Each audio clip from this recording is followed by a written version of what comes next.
what is psychological strength? We really see it as this state of empowered resiliency.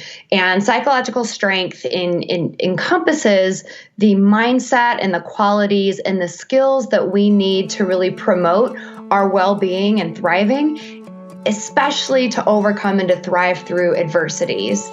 Welcome to the Women Inspired Podcast, where together we explore ways to live our most joyful, aligned, vibrant lives. On this podcast, we draw inspiration from the lessons embedded in other women's stories, and we use them to catalyze our own growth and success. And we explore concepts and techniques from the fields of psychology and design thinking that can help us thrive and make the most of the one and only life we're ever going to have. My name is April Seifert. I'm a psychologist, an entrepreneur, and a self-proclaimed life experience junkie, and I'm your host and friend along this journey. This podcast is supported by Modern Well, a woman-centered co-opportunity workspace in Minneapolis, Minnesota. Friend, it is time to start living vibrantly, by design, and with intention. Here we go. Hi, friends. Welcome back to the Women Inspired Podcast. My name is April, and I am your host. And today's episode is such an incredibly special one. Today's episode features a very dear friend of mine named Ashley Smith. She is a clinical psychologist who focuses on the treatment of anxiety, and she and I have been secretly working on an incredibly exciting project that we're both so passionate about, and today we're letting the cat out of the bag. We're talking to you guys for the very first time about this project that we have been working tirelessly on behind the scenes for almost a year. It's crazy. I can't wait for you all to hear what we've got in store. It is just groundbreaking, exciting work, and I can't wait for you guys to hear more about it. So I'm just going to keep this short. I'm going to cut right to the chase, and let's just roll that interview. Ashley, I am so beyond excited to have you on this episode of the podcast. Thanks for being here. I'm so excited to be here too, April. It's a big one. It is a big one, and I'm freaking out. Okay, so let's not get too carried away, as I'm already getting carried away. You are one of the very few people who has been on the podcast twice. So for folks who are listening to this, Ashley was actually on a very, very early episode of the podcast. You probably have not caught it, but episode 17. So Ashley, you're making a reappearance, which is cool. Yes, it is. For people who haven't caught that episode and people who may have joined, the Women Inspired family since then, tell us a little bit about yourself. Okay. I am a clinical psychologist, and I have specialized in the treatment of anxiety and obsessive compulsive spectrum disorders for more than a decade now. And what that means is that I spend my day teaching people about their brains, about the brain-based process that drives anxiety, and basically how to circumvent that process. So I teach them concrete skills for managing anxiety. I think of it as like hacking your brain a little bit. And that's what I've done for a long time. I think it's been tremendous work. I get to work with really amazing, cool people who just have really overly active nervous systems. And we have some really good treatment techniques that work. At this point in time, I own a private practice, so I see patients a few days a week.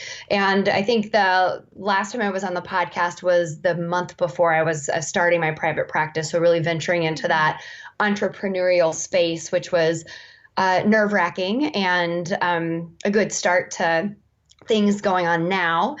Also, personally, I'm legally blind, and my vision has gotten increasingly worse over the last several years. So that's been a personal journey, which my daytime job helps out a lot with. It means I have really great coping skills that I genuinely use every day.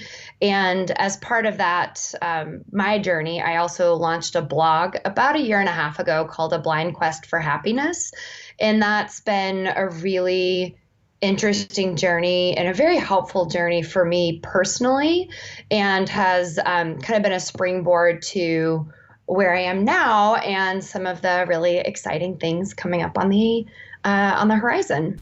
I love it. I love it. So, a little bit of background too for people who are listening to this. Ashley and I actually met years and years ago in graduate school. So Ashley was That's it in, too. yeah, I know. Isn't that insane? I mean, it's just one Yeah. of those things. Holy cow.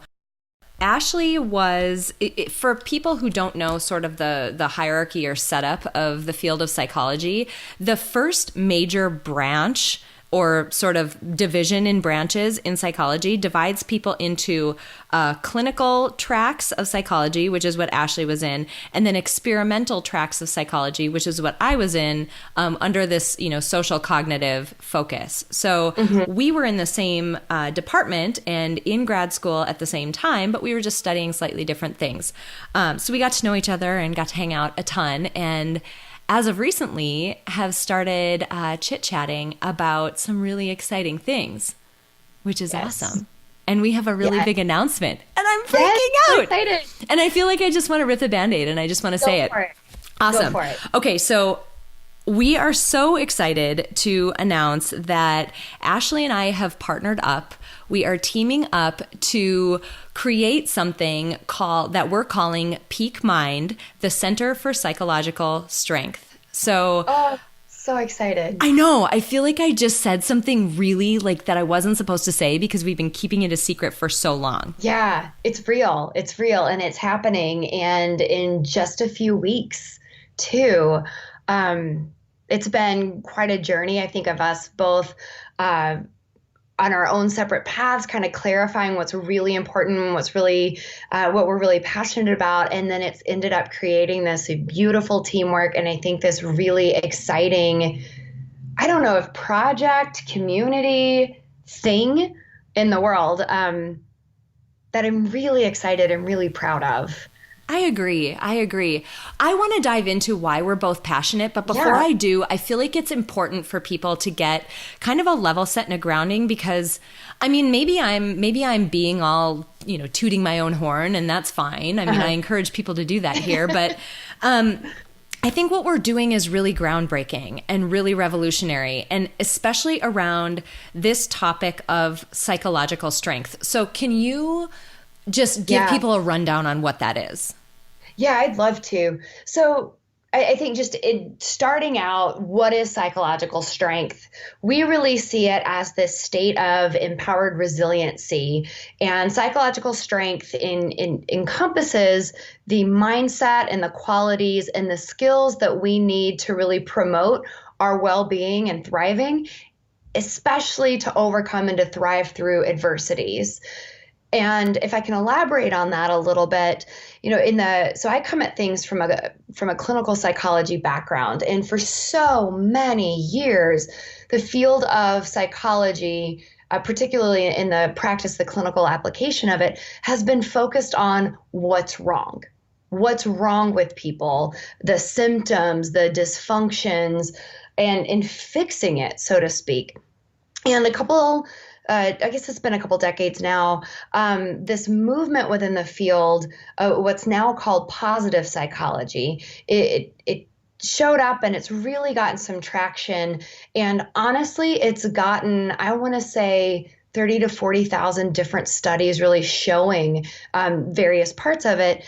So it's exciting for those of us who are nerdy, but it's really focused on figuring out what's right and maximizing that. So how do we figure out what's going well for people, or what separates those who are doing well from those who aren't? And how do we maximize that?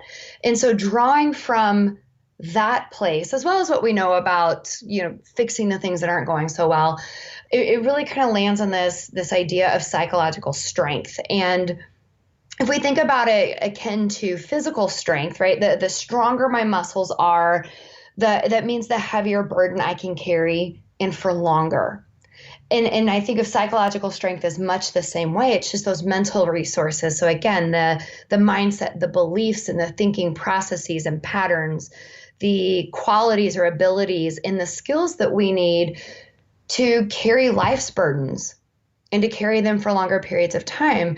And because life, let's face it, life is full of pain, it's full of heartache, it's full of hardships, and that's just a fact. That's just how it is.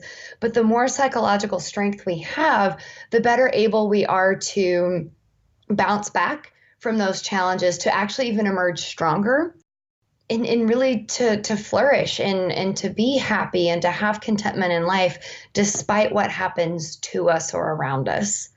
I'm really excited about this. If you could tell, I could nerd out for a really long time. I have I'll take a goosebumps. breath. I'm dying. I have goosebumps. Well, and the cool thing about this is actually there's two things that I want to highlight. So number one, inherent in that overview that you just gave is a really important notion. Sometimes when we look at people who are doing well, we think, oh, that person's really lucky, or I'm different from that person for these reasons or whatever. Meaning we take this approach that somehow the mindset that person has, or the mental resilience that person has, was something that they were just born with, and that there's no way for us to close the gap between us and them. And that's simply not the case. This is the beautiful analogy that you gave around, physical strength, much like you can begin lifting weights, and lifting weights that are, objectively maybe light in the beginning, but as your strength grows, you lift heavier and heavier weights, and you become stronger and stronger over time. This works the same way. So it's a capacity that you can develop and you can intentionally work on to create for yourself, which is so amazing to me. And the thing is, the one other second thing I wanted to say though, is that if you don't, and this is why I'm about ready to start banging on the table already, and we're 5 seconds into this episode. But the thing about it is that our brains are evolutionarily, they're adaptive, right? They have figured out how to keep us alive. And the way that they keep us alive is by looking for threats and looking for negative things and trying to keep us safe. And it's constantly scanning for negative things. That's just how our brain works. It just does that naturally. But that's not adaptive. That's not a way. Going around expecting negative things to happen constantly is not a way to live a flourishing life. Rather, the techniques that we're talking about, that we're embedding in this center, that we're teaching through the workshops that we'll be doing and all the content we'll be putting out, those proven evidence-based techniques that we're ripping from all that nerdy literature that no one will ever see and ever read. And that is so horrible that they won't ever see this valuable stuff until now. All of that stuff helps sort of even the scale out. Like, your brain is already biased in a negative direction. How do we tip the scale and even it out so that you can have a better experience and thrive day to day? It gets me so passionate. I get so excited. Okay, now I'm going to take a breath. You go. Well, and the thing is, so what you're really touching on is neuroplasticity, which is what we know is that our brain is constantly generating new neurons or nerve cells and creating new pathways. So it's a really old idea that your personality and your mental capacities are set by the age of 5. That's just frankly false. So we know that our brains are constantly adapting, as you said. The issue is most people don't really know how their brain works. So we kind of have this idea, just culturally even, that our brains are accurate and reliable, and that they perceive things in the way that they actually are. And it's just not that way. Our brains have the huge, enormous job of processing so much information to keep us alive, as you mentioned, that they take shortcuts. And what I find is that most people aren't aware of that. And knowing that, just even knowing the information about, hey, like you were saying, your brain is designed to scan and notice the negative more so than the positive. If you don't know that, then the reality that you experience is a lot more negative. So we have to actually train our brain to do different things. But because our brains are plastic, meaning that they're constantly growing and changing, we can be very intentional about that. We can intentionally carve out new pathways. We can intentionally build new habits and new skills, just like you do with your body, right? If I really want to beef up my upper body strength, I'm going to do different exercises than, say, walking. or leg work. And we can do that with our minds too. And that's what I find so amazing, because if you know that, if you have that knowledge base and then you have the know how, so, okay, I know as a clinical psychologist that one way to change my thinking process is through logic. I can reason through, but that's only one way. There are other tools that we have at our disposal to change our belief systems and to change the thoughts that go through our mind. And I've used those myself, and hundreds if not thousands of times with the people I work with, that I think it's really cool. And I find myself at this point in time wanting everybody to have this information and to have these just basic tools to make the most out of it. It breaks my heart to know that people are suffering when they don't need to. Mm-hmm. And that's why I'm so pumped about this and about this work. Agreed. And you're hitting on something really important there too. You're saying that you want everybody to have these tools and techniques. Something, Right. Guys listening to this, something that Ashley and I talked about, and actually it was one of the initial sparks that got us moving down this crazy path that we've been on for the last, year almost, developing this. It's crazy. It's been that long. But one of the initial sparks was, Ashley alluded to talked about how in the past in psychology, we focused on people who were, people who had a diagnosis, a mental health diagnosis, and we only focused on what was wrong. And if you think about that again in comparison to physical health, that's as though we're going to ignore completely what you can do to keep yourself healthy and what you can do to keep your body working well. So we're going to ignore exercise. We're going to ignore eating well. We're going to ignore drinking water and sleeping and all of those things that keep our body healthy. And we're only going to intervene when things are going really wrong.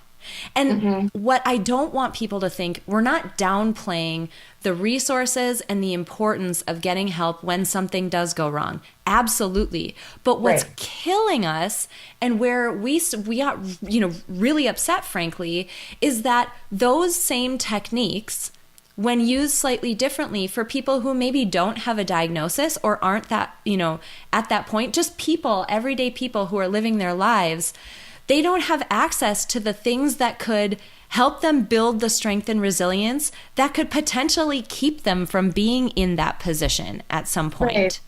And so not only that, but I'm getting all thumpy on the table again. I know. But not only that, but these techniques were only available during therapy sessions. So you had to go see a psychologist and deal with insurance and access barriers and then all the stigma that comes along with that, which is awful and should not exist. But frankly, it still does. It was only available there. Or if you didn't go that route, you had to wade through articles and articles in peer-reviewed academic journals where people write in a way that no one will ever understand and publish in a place that no one will ever find. And it's all these techniques that people, frankly, they would live better lives if they had access to them, but there was no way for them to get them. And that's when I say, I think what we're doing is groundbreaking and revolutionary, because no one's giving people access to this stuff. And here you've got two people with PhDs who studied this forever who are going to say, no, we're going to open up the curtain and let everyone see this stuff and benefit from it. I've said for years, in my own practice, because I do a specific type of therapy called cognitive behavioral therapy. And I've said for years, it's not rocket science. And I don't mean that in a negative way. It just isn't. And that everybody would benefit from CBT. And I can't tell you how many times I've talked to parents or individuals or teachers in school administration who said, wow, I wish they taught this stuff in schools. And I've said, yes, I think we should start teaching people how their brains work and these resiliency skills starting in kindergarten, right? I mean, it changes as we grow, but I think it's exciting and it's things that we can all benefit from. I do, in thinking about this, the one concern that I do have is that people might infer that in talking about psychological strength, that we're meaning that people who do have a diagnosis or a psychiatric disorder are somehow less strong or weak. And I wanted, if I can, take a minute to just clarify on that one, that that's just not the case. Anxiety disorders, depression and mood disorders, ADHD, developmental disorders, all of these are brain-based. In fact, another soapbox, I wish we didn't distinguish between mental health and physical health. That is all just health. So these disorders are real brain-based disorders. You can have them and still have a high degree of psychological strength.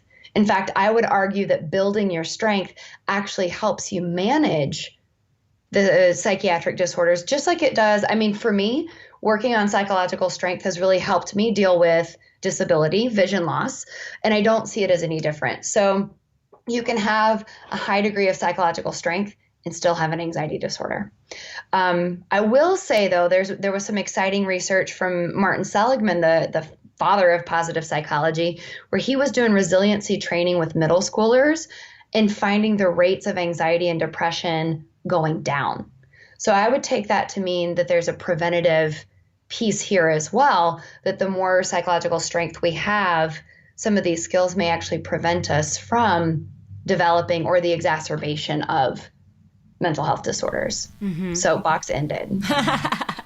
I love it. So the thing is, everybody who's listening to this, you can probably hear the passion that both Ashley and I have for it, and the fact that we're both like breathlessly talking about these topics. And what I want you to understand is, I guess next, I want to turn a little bit of a corner and talk about why the two of us are as passionate about it as we are. Now, obviously, like, we went to school for a really long time to study psychology. So that in and of itself, you study something for a long time and you get excited about it and want people to know. But it's deeper than that, and it's more than that. Right. Ashley, you alluded to it a little bit, the fact that you use these techniques all the time in your daily life. You alluded to and talked about a little bit your blindness, but I'm wondering if you can just dive into your personal story so that people get a feel for why you're so passionate about this. Yeah, so I have a rare degenerative retinal disease that I recently got a diagnosis for. Up until then, every diagnosis has been ruled out genetically speaking. So as of right now, it's called occult macular dystrophy, and again, super rare, no treatment options. And so I've had symptoms since I was a kid, but I was able to fake it. And so most people didn't know that I had any sort of vision issue. I was also a pretty socially anxious teen and young adult, which just means I was really, really worried about the fear of judgment. And I had that voice in my head that was, people are going to think you're weird or dumb, or you're going to say something stupid. Kind of ironically, that's what I ended up studying in graduate school. So I learned a lot, took care of that piece of it. But over time, my vision has declined significantly. And even while I was more confident in my own skin, much more comfortable in social situations, I still had this really deep, honestly, I had deep shame around this, what I perceived as a flaw. And I remember this was many years ago, probably 10 years ago, talking with a friend, Andrea, about it and saying, I was rambling on about my vision and how I felt about it. And she looked at me and said, well, you're adhering to the faulty belief that you're flawed. And my response was, but I am. That kind of brought it to light that I really had this deeply held belief about myself that I am flawed, and the fears that went with that, which were really, and it's taken me a long time to be able to articulate it and then certainly to speak it out loud. But it was the fear that if people really knew how bad my vision was, they would shun me. And then I'd be alone. And that's, as a human, that's one of our greatest fears. Like, underneath most fears is either this, I'm going to die, or I'm going to be alone. And so that was certainly true for me. So fast forward a little bit. I got to this point where my vision tanked beyond the place where I couldn't fake it anymore because I had to stop driving. And that was really, really scary. So I found myself in this place where I was freaking out about, how do I live my life? Independence is very important to me, travel and adventure and a high degree of professionalism. And I was just worried about how I was going to live my life, how I was going to connect with people, how I was going to make money. So I was scared, really just scared and down. And that was kind of the low point. And then, because I'm a nerd and I have this psychology background, I'm like, hey, I should probably dust off my skills. So I have really great anxiety management skills, and I can shut down worry, and I don't catastrophize a lot most of the time. But where I was with vision was really this place of and I still don't know if I will go completely blind or if it'll stop at some point. And I've had an equal number of doctors tell me both. So I live in this place of uncertainty, and finally got to this point where I decided, I don't want to continue. I don't want to continue being this distressed and this much pain. So I turned to positive psychology, and I started on this venture. That's where the blog came from, this quest for happiness. And over the last couple of years in particular, I think there have been a few things that have really changed that all kind of led me to this peak mind point. In part, I started to really dive into positive psychology and put some of those practices into play. So I really beefed up my gratitude practice. As cheesy as that sounds, it's transformational. I really beefed up my mindfulness practice. And I gotta tell you, in the beginning, I was a mindfulness skeptic. I thought it was a bunch of woo-woo nonsense, but the neuroscience pans out. And the happiness, like mindfulness is highly associated with happiness and well-being. So I've done some things like that. I started this life practice of I have one new experience a week, and that's cut way down on boredom. It's made me more excited and engaged in life. And we know that engagement and meaningful activities is important. So I did those things.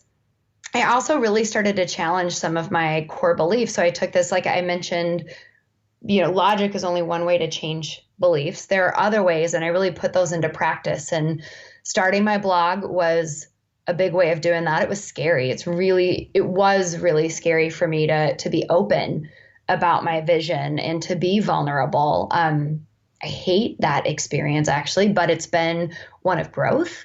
And so through that, I learned about myself. I can handle feeling those really uncomfortable core vulnerability emotions, and then I can get through them. And through that, I had these experiences where people really showed me that my fears were unfounded. And that's led me to this place where at this point in my life, my vision is the worst that it's ever been, but I'm also at peace with it. And I wouldn't say that, I don't love the idea of going fully blind. That's still kind of scary, but I don't worry about it anymore. I don't feel held back by it anymore. And I want to be able to take these tools and these experiences that I've had to get to this place, and I want to share them with everybody. Mm-hmm. Yeah. And I think, yeah, that's kind of where I am. Yeah. And so, folks who heard that, if you didn't catch Ashley's first episode, like I mentioned, it was episode 17. She talked, quite a bit about starting her practice and her blog and all of those pieces. And you could just understand when you've gone through such an uncertain journey and with such difficult turns in it, you can see where, if left unchecked, if you allow your brain to do what it has evolved to do and be its negative self, you could so easily sort of mentally death spiral down in those moments. Like, how easy is that? Because life, as you mentioned earlier, it is difficult. There is hardship. People get sick. Loved ones pass away. We lose jobs. Things happen that are so difficult. And without that resilience and without that set of tools to rely on, it's scary the direction you can go mentally. Yeah. Well, for me, like if my eyes are open, so if I'm awake, if my eyes are open, I'm seeing, right? Mm-hmm. And so there's no way for me to escape that experience. Mm-hmm. And a couple of years ago, it would be this thought, I can't see. It was like screaming through my head constantly. And then with that, a lot of the fears, and I felt very paralyzed and powerless. And I spent a lot of time, let's be honest, Netflixing on the couch when I had my downtime. And now I can say, my eyes are open most of the time when I'm awake, my vision hasn't changed. It's still whatever my eyes, well, it's gotten worse. So it's whatever my eyes can perceive and my brain can make sense out of. But I rarely have that thought, I can't see. Oh my God, I'm going blind. Like those thoughts just Mm, don't come up anymore. And I want to make that point. It's not because the situation has changed, hmm but it's because I've been intentional about changing my thought patterns and have been intentional about changing how I think, not just what, but how. So that's essentially what you and I have been calling mindset work. hmm And then behaviorally, I really embrace this life design idea, this idea that I can take action and make my life the way I want it. And mindset and life design overlap and go back and forth tremendously. But those have been huge for me, as I know they have for you. hmm You've had your own journey to get here too. Yeah, absolutely. So, folks who you may have caught it, episodes 39 and 40, I actually dive really deep into my background, but I'll give kind of the Cliff's Notes version here because, like Ashley, it's a lot of my background and life experience that has made me so incredibly passionate about the work that we're doing with Peak Mind. Mhm. You know, for folks who didn't catch those couple of episodes or maybe haven't seen it on social, when I was younger, my dad, went through an incredibly difficult battle with cancer, and he ultimately passed away when I was 11. That sparked this, as you can imagine, the upheaval that you would imagine a family would go through, we went through. I mean, it was incredibly difficult. And shortly after that, I ended up getting sick. I started experiencing paralysis, numbness on large chunks of my body.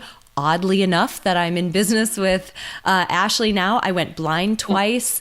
It came back both times, but not perfectly. So my left eye is a little wonky, and it's just from nerve damage. And ultimately, what it was, it ended up being multiple sclerosis. And Ashley, much like your situation, where you don't know ultimately what your vision will end up like, and you don't know day to day how things could be. That's a very similar situation with a person living with MS. You don't know when you're going to have an exacerbation, meaning a flare up. And if you do, you don't know whether or how much of that ability you're going to get back. So I've been paralyzed to the point where I couldn't walk at all or write or, really move large parts of my body in any coordinated way.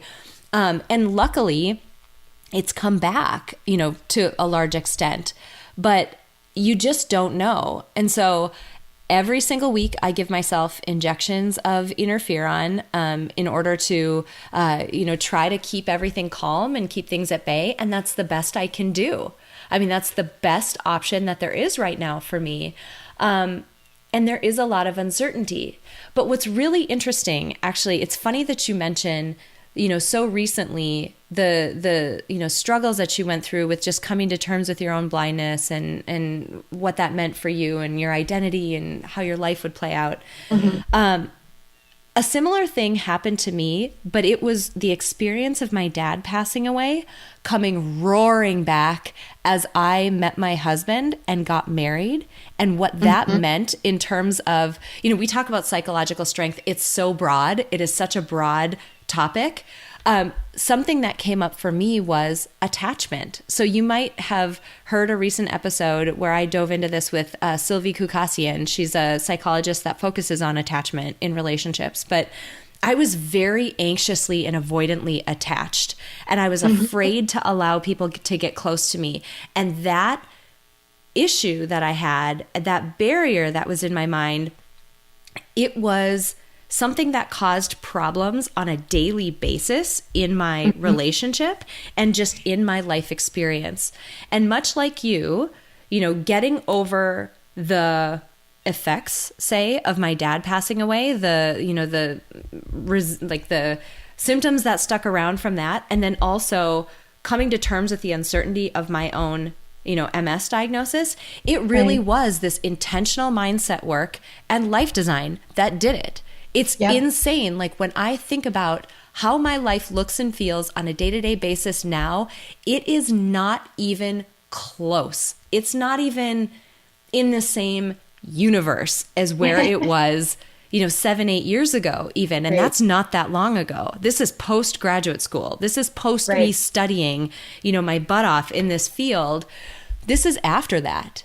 And so that intentional work, I want people to understand the stuff that we will be teaching and the stuff that I've taught in Life Design Lab, frankly. It is all stuff that comes from the fields of psychology and design thinking. It's stuff that has been tested and shown to work. And it's also stuff that we personally have done.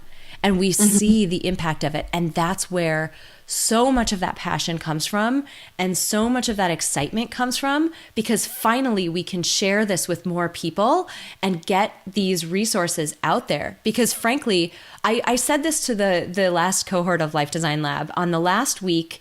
I said, I firmly believe after seeing what happened to that group of people in 6 weeks, it was astonishing.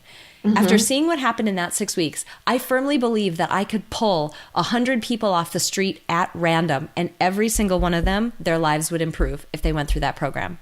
And that's the type of stuff that we're going to be doing month after month after month after month after month in Peak Mind. So maybe, Ashley, do you want to jump in a little bit and talk a little bit about, as much as we know, I mean, some of it is figuring itself out as we go, but a little bit about what Peak Mind looks like from the perspective of what we're offering. Yeah. So I think if you guys can't tell, we're all about mindset and life design and all of the skills that and tools that fall under that. And what I think has been hard, this could be a long way, but I am going to answer your question. What's been hard for me as a clinical psychologist is clinical psychology is still kind of stuck in this old model of helping people where it's 1 hour or 50 minutes once a week with one person. And what that means is you are automatically capped in how many people you can help because there's only so many hours in a day. So, and it's also rooted in times before we had all of this amazing technology that we have. Now, over the years, people write self-help books, and there are amazing books out there on, fixing the stuff that's not right and getting more of the stuff that is. So there's really great self-help books out there. But if we keep up with the times, we want to take advantage of technology in these new formats. And that's where I think it's just the right time for Peak Mind to enter the scene. So what we're offering is a membership, and for a low monthly fee, you can join our membership, and that will give you access to a live online workshop where we'll be diving deep into some facet of psychological strength, and you'll learn a lot of information, but you'll also get actionable steps. So things that you can really take away and start doing or using. So you'll get the online workshop. You'll also get a guided 30-day challenge. So each month we're going to tailor a specific experience for you. So it'll be short daily things that you can do. And we'll be sending you text messages throughout the month to help you stay excited, motivated, accountable, keep it on your radar. But these are exercises designed to really make a difference for you. So those are the core. We'll also have guest experts every so often sharing about other topics that April and I don't necessarily have expertise in. So I'm really excited to also introduce you to other, experts out there that can help you build various aspects of your psychological strength. So we'll have the membership. You will also get access to all past workshops and 30-day challenges. We really want to make sure that we're sharing that information and having it available, because maybe 1 month's challenge, it's not the right time for you, but in 6 months it is. Or maybe you joined, you don't decide to join until next year. I don't know why, but maybe you wait, and then we want you to have access to all of the back stuff too. We also are creating courses, and so we will have courses that are even deeper dives into specific topics, or a longer course like a Life Design Lab or Anxiety Management 101. And these will be available too. And I'm so excited. We have a couple in the works that we'll be releasing really soon. And then we have several more planned for development later in the year. So I think that covers it. I think so too. And some of it is evolving, as we start working with folks and as people start joining us and giving us feedback, we're so open to evolving this because as you can tell, both of us are very passionate about it and both of us are very focused on making sure that people get results from this and are getting what they need from it. One other piece that I want to announce is that we're offering a free, absolutely free 4-part workshop series coming up. So we wanted to give people a good introduction into what peak mind is, what psychological strength is, give you guys an idea of what it would be like to be a member of the Peak Mind Center. So we're offering 4 workshops, 4 for free. We're going to run them back to back in the same month so that each of them, kind of builds on the next or on the one prior to them. And it'll give you a really good deep dive into psychological strength. There'll be some hands-on components. Both of us are really big on, don't just sit here and tell me information, like help me apply it and make it worthwhile and impactful in my life. So that's a focus of even these free workshops. So we'll be offering that. There's tons more details that you can get if you head over to, and I'm so excited to actually say the URL out loud because I'm not like, we don't tell anybody ever.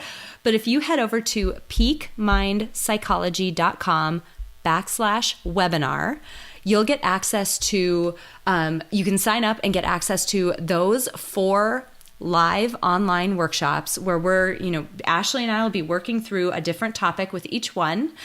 If for some chance some of the times don't work, I'm assuming that that will be the case for most people. Please sign up anyway. Sign up for all 4 if you're at all interested because we're going to be running a replay so that you can see all of the information that everybody got when they were live. Obviously, it's more fun to be there because you can chat with us and, get involved in a live capacity. It's always more fun.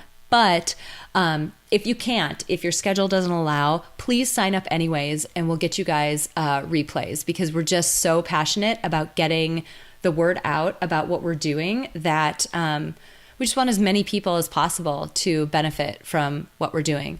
And, Ashley mentioned we're still working out a few of the details with, timing and cost and that type of thing. But the monthly fee for this membership is going to be very low because we want people to be able to get access to these techniques that can, frankly, change their life. So if you're interested in these workshops, please head over to peakmindpsychology.com/webinar. I'm also going to have them on aprilseifert.com. So if you head over there where you do, for other reasons that we've had on the podcast, you can head over to as.com too. And I'll have that advertised on my website as well. So you guys can get access there as well. Holy cow. It's real. We've let the cat out of the bag. Oh, I'm excited. Man. It feels really good. It does. And it was awesome, Ashley, to have you here again. It was so great to chat and also to reintroduce you to this growing family on the podcast that has just been such a pleasure to get to know and serve. So this has just been great. Amazing, April. Yeah. All right, you guys. I could sit and talk with Ashley all day, but this episode's already getting long. So thank you guys so much for tuning in this week, and thank you, Ashley, for being here. Thanks. All right, there you have it. The cat's out of the bag. The word's out. We are launching Peak Mind, the Center for Psychological Strength, and I am so excited for everybody to know about it. It is just an incredible passion project that both Ashley and I have been working tirelessly on, and I am thrilled that you all know about it. But I don't want this episode to just be all about us, babbling on about this project that we're excited about, because there are valuable nuggets inside this episode that I want you guys to take away, just like every other episode that I do on this podcast. So let me hit a few of them. Number 1, psychological strength as a topic and as a notion. I want to hit on the intentional and developmental part of that. I want to emphasize the fact that it is absolutely possible to change the way that your brain works.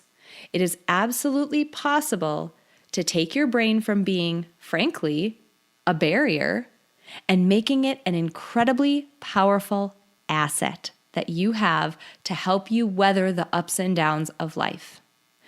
The goal is not to sit and pretend to be, positive and happy all the time when negative things happen. Rather, the goal is to develop the resilience and strength that you will need if life hands you something that's difficult. And if you don't happen to be in one of those difficult seasons, these tools and techniques and the psychological strength that results from them will allow you to thrive on a daily basis. Your life experience will change. It will be different. We talked a lot about, and I'm kind of moving into this second piece that I want to hit on. We talked a lot about our backgrounds, Ashley and I did.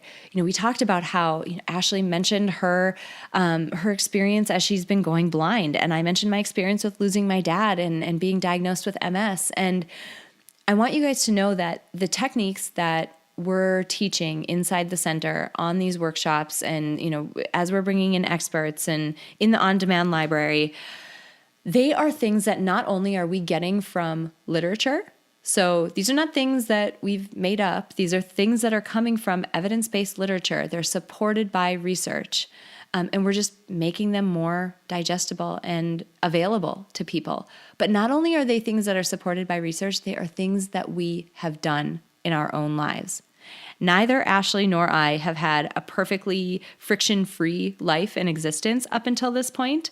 And because of that, I feel empowered to say that these tools and techniques, they work. They work for people who are in the best of times of their lives, when they're doing extremely well.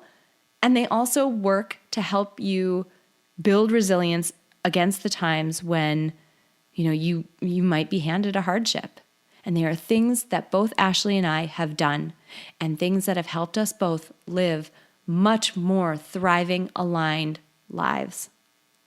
And the last thing that I want to hit on too, Ashley brought up this concept of neuroplasticity. In prior episodes, I talked, to Lisa Wimberger in the past. She focuses on neurosculpting that runs off of this very same principle of neuroplasticity. Our brains are not something that are set and defined. They continuously develop. We can create intentionally, we can create new pathways. Here's the kicker though. As we move through life, as negative things come up and other, we move through a variety of situations, those pathways can be created even if we aren't being intentional about them. So one example that I'm going to give that I didn't talk about during this interview, but it's important. Before I got pregnant with my first daughter, I went through an extremely difficult bout of anxiety. And that was all focused around this notion of being pregnant. I was terrified of it. I had zero intentionality about how I approached that situation. And what happened is my brain did its evolutionary job and it started threat seeking. And by the end of it, and what I mean is by the time I finally went and got help and saw a psychologist, by the end of it, my brain would just death spiral on multiple times a day, not even on a daily basis, more than one time a day. And it was such a terrible way to live because I couldn't live in my own mind. My own mind was not a peaceful, serene place to live. It was an anxious, scary place to live. And it sounds like such a dumb thing to be anxious about, but for whatever reason, that was mine. That was what I was afraid of. And I went to a psychologist and we got it under control. And I learned how to intentionally change the way that my brain was operating and the way that my mind was spinning and what I allowed it to think about. And then through that intentional work of forcing it to go down a different path than the one that it was going down so easily and automatically, which was a negative one, through that intentional work, I carved that new pathway to where pregnancy became this beautiful experience to be grateful for. And I thoroughly enjoyed it. I did. There were hard days. Don't get me wrong. There were a lot of hard days. But I did. Overall, I enjoyed it. So I want you guys to know that it is possible to make those changes. Intentionality and work, if you put it in, it is possible to change the way that your mind will work. And we're so excited to bring these tools and techniques to you guys because we have so much passion around it. because we've seen what it's done for ourselves. Before I close out, I need to plug one more time the set of workshops that we've got coming up. Absolutely free. We're so excited to take people through some of these tools and techniques and start teaching about these topics. Head over to either aprilseifert.com. You can find information there and sign up, or you can go to Peak, peakmindpsychology.com/webinar and sign up there. Again, if for some reason some of the times don't work for you, sign up for all 4 of them anyway, because you're going to get the replay via email, and we would love for as many people as possible to hear about these tools, hear about these techniques, know that this resource is available, because it's groundbreaking, and we're so proud of it, and we're so excited. Thank you guys so much for tuning in this week, for joining me for this interview and for this big announcement. Thank you so much for every single week that you tune in. Thank you for every comment that you leave, every DM that you send me, every time you reach out on the website. It is just heartwarming. I love this family that we're building. I love this community that we're building, and I am so appreciative of every single one of you. All right, you guys, have an amazing rest of your week. Before we close out today, I want to say thank you to my producer, Cameron Hill, and to my incredible sponsor, Modern Well. If you want to learn more about how you can reach your goals in a one-of-a-kind work-life community, visit www.modernwell.co. If you enjoyed this episode, please share it with someone else who might benefit from this inspiring message. And if you have a moment, click the link in the episode description to leave me a rating and a review on iTunes. It would mean so much to me. Finally, I want to remind you that it is absolutely possible to live a happy, fulfilling life, even in spite of all of the chaos and demands we all experience. Sign up at aprilseifert.com to gain access to tools that will help you do just that. I have carefully created and curated a set of tools that combine the powerful fields of psychology and design thinking to help you intentionally create a fulfilling, happy life you love. Thank you so much for joining me this week, and until next week, stay inspired.